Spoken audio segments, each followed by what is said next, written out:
suudu pulaku fina tawa a watta ɗum to hana politique a umminta leñol ma to hana politique a ñamnata wuro ma to hana politique kuje ɗe fu politique dow mum yahata to noon en cuuɗotako e mbiya e laatake politique ma ni en politique noon ngal leñol darniɗe anen en ƴettay kuƴƴe goote mbiɗen ɗum ɗo no darniɗe fa leñol men mbiɗe ta wi leñol bo wala fof ko wala ɗum e leñol meɗen en woodi maroɓe nana noy e leñol men en woodi remoɓe e leñol men en woodi waɗoɓe sana e leñol men en woodi laamuji men guri e leñol men en goodi noy ɗum wite waɗoɓe sana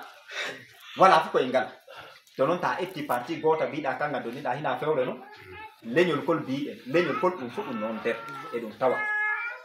doole noon neɗɗo hawra ɗum fof e jogo min jahi min kawroyi chef d'état major garde national kanko colonel Gomina min kollimo nawellaji pulaku wondi hammi des départements ji ɓeɗen ɗi fuɗɗire leydi Benin nokkuje muɗum fof min kollimo dow ɗon ko nani filla kam o etti aadi o wito o yaha o holla kanko bo mawɗo maɓɓe ka woni chef d'état major général o yahi o holloymo on ɗon wi lallaw mi yiɗi mi yiya hooreɓe suudu pulaku min badda ngam ɗum min kolluɓe min mbi latta ko wiye ɓiɓɓe fulɓe rimaɓe leydi Benin dogga leydi nin wurto yaasi ya ike gam naawu laamu awa ɗum wattako ike gam huli sogeji leydi mum ɓe mbi ɗum ɗon wala lawol o nani bojji ɗin o noddini lallaw ñande nde mum hawrine niki men woyi illa ɗon o wi to mi yahi mi yoyi mawɗo chef d'état major général o wi jango o yiɗi mi yiye min e ma noy gatten mbimi noon niki o wi mi yii photoji ma mbimi to Allah jaɓi kade mi darta ko bafala ko mi forta mi waɗa fa ko to non noon naatemi laawol fa ko to non fini weeti général on o jaɓɓitimi ɗimin kaldi ko wi gonga kanko o diwi ngam suudu pulaku waɗanimo rapport wimo ɓiɓɓe fulɓe noon e wurto leydi Benin ngam ike huli sogeji ngam ike nangoje e heewi ko nani bo sogeji ɓen ɓe gatta num ɓe denayi o wi ɗum noon acci ko nani konngol kol fu o wi sayi o noddina suudu pulaku ɗum dara ɗum watta min jayi min baddi dow ɗon o resi kawrineji ɗiɗi mawɗi hawrine woore waɗi kamɓe wonde parakou laamu leydi Benin Patrice Talon o liddayma généraux en kamɓe laatiɓe général en tato wonɓe e reeni leydi ni fof kanko o liddoyi fa e directeur makko de cabinet mo jiyata ko jiyama on kanko o liddoyi ɗum ɓe fof ɓe toye avion ɓe gari parakou min pottidi hawrine nden himɓe laso sappo kamɓe mbi ɓe jiɗi ɓe potta ngam ta hawrini jama fuu o jii no ɗo joni no kawriɗe noye ɗuuɗi woɓɓe noon e yiɗi haala amma wakkati heƴayi o wi himɓe laso sappo tan o yiɗi o hawra ɓen noon wurto hollamo goonga nawellaji ɗiye num woni aadi ni e noon ettata moy fof etti holliɓe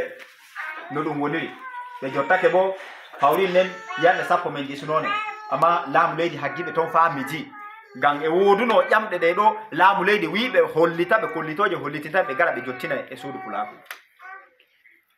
ɓe jottake fa midi min puɗɗoy hawrune nden bo ne weli himɓe ɗiɗɗiɗo tattato min cuɓi dow commune aji ɗin illa Malanville Karimama Segbana Kalale Sinande Thiawrou Parakou commune aji ɗi fof e Bembereke en e Daari en ɓen fof ɓe gari ɗum etti haalaji kewɗi ɗum hokkiɓe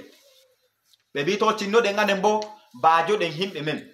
aadi ni ɓe etti e dow hawle nden ɓe mbi to suudu pulaku waran suɓana ɓe hollaɓe kamɓe ɓe jottinan konngol laamu leydi ɓe kolla ɗum hana e haani sukaɓe fulɓe ette watte e sooge ragal o wi gonga noon ɓe gaɗi recrutement ji ettol woɓɓe ette e dow sooge raga amma ɓe jeeɓiɓɓe fulɓe ɓe mbi ɓe paami kanjum nu ɓe mbi to ɓe etti aadi yaago ɗo balɗe garoje ɓe kolla laamu leydi nden anen nun hollata sukaɓe haanuɓe tawe ette watte e soogako o wi o adi aadi majjum gaɗa majjum e woodi no ɗum wiyete yeyraɓe meɗen balligo muɗum ɓe mbi malfa bane mo inta accata ko jonne jam heɓo e leydi ɓe eelan noon jogiiɓe malfe ɗe fu woppa malfe ɗen ɗum waɗa ɗum jooɗo ɗum badda ɗum neyra aadi ɗiɗaɓel wurtiɓe sukaɓe wurtiɓe leydi Benin ngam hula laamu en min gaɗa no min gatta fu moy fu warta wuro mum holle min mi wurtake no mi warti nangore go fola goɗɗo wala fu nangeteɗo